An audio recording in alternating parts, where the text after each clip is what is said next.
बिस्मिल्लाहिर्रहमानिर्रहीम, अस्सलाम वालेकुम। Welcome to Easy Cooking with Naureen. आज मैं आपके साथ बहुत ही सिंपल और बहुत ही मज़ेदार बनने वाली तहारी की रेसिपी शेयर करने जा रही हूँ। आप सभी लोग इसको अपने अपने घरों में ज़रूर बनाते होंगे। जिस तरीके से मैं बनाती हूँ आज वो तरीका आपके साथ शेयर करूँगी।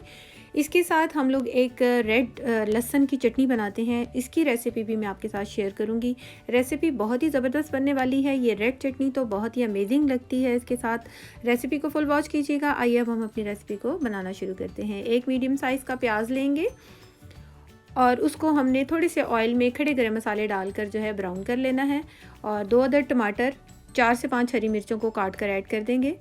और अब हम 1 टेबलस्पून लहसुन अदरक का पेस्ट डालेंगे। 2 से 3 मिनट भुनाई करने के बाद इसके अंदर पाउडर गरम सारे मसाले ऐड करेंगे, जिसके अंदर सुरख मिर्च है, सुरख कुटी हुई मिर्च है और धनिया पाउडर है और हाफ़ टी स्पून जो है इसके अंदर हल्दी पाउडर है और 1 टीस्पून नमक है। सब चीज़ें मैंने 1 टीस्पून ली हैं। आधा किलो आलू लिए हैं, जिसको हम लोगों ने छोटे छोटे पीस में कट कर लेना है। आधा किलो ही मटर के दाने हैं। 2 से 3 मिनट हम इसकी भी भुनाई करेंगे मसाले के साथ। और अब हम इसके अंदर 1 कप पानी डालकर इसको गलने के लिए रख देंगे। हाई फ्लेम पर 10 मिनट के लिए हमने इसको ढक कर पकाना है ताकि ये अच्छी तरीके से गल जाएं। यहाँ पर ये अच्छी तरीके से गल गए हैं। अब हम इसके अंदर चावल ऐड करेंगे। आधा किलो चावल हैं तो मैंने इसके अंदर चावल ऐड करने के बाद तकरीबन 4 गिलास पानी ऐड किया है। 2 गिलास चावल थे। जैसे ही पानी खुश्क होगा हम इसको दम लगा देंगे 15 मिनट का। और यहाँ पर अब हम चटनी तैयार करते हैं। 2 अदद टमाटर, 8 से 10 जवे लहसुन के हैं, 1 टीस्पून सुर्ख कुटी हुई मिर्च है, 1 टीस्पून हाफ़ टी स्पून नमक है और 2 अदद हरी मिर्चें हैं।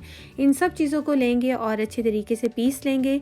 ये चटनी तहारी के साथ बहुत ही लाजवाब लगती है। आप जब भी तहारी बनाएं तो इस चटनी को ज़रूर ट्राई कीजिए, बहुत ही यम्मी लगती है ये चटनी। और यहाँ पर चावलों को रखे हुए भी तकरीबन 15 मिनट हो चुके हैं और ये बहुत ही ज़बरदस्त से खिले खिले हमारे ज़बरदस्त से चावल बनकर तैयार हो गए हैं। बहुत ही अच्छी और शानदार आलू और मटर की जो है इस तहारी के अंदर खुशबू आ रही है और बहुत ही सिंपल होती है लेकिन खाने में बहुत लाजवाब होती है। देखिए चावल का एक एक दाना कैसे खिला खिला बनकर तैयार हुआ है। अब हम इसे डिश आउट कर लेते हैं। यहाँ पर ये तहारी जो है मैंने आलू और मटर दोनों से बनाई है। अगर आप चाहें तो सिर्फ आलू की भी बना सकते हैं। मैंने मटर इसके अंदर इसलिए शामिल किए हैं कि सीज़न के मटर हैं, उसकी खुशबू और जायका ही बहुत अलग और बहुत अच्छा होता है, तो अगर आप ऐड करेंगे तो मज़ा आ जाएगा।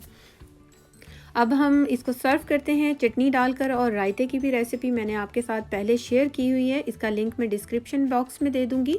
बहुत ही ज़बरदस्त बनी है ये तहारी, आप ज़रूर ट्राई कीजिएगा। Thanks for watching. अल्लाह हाफिज़।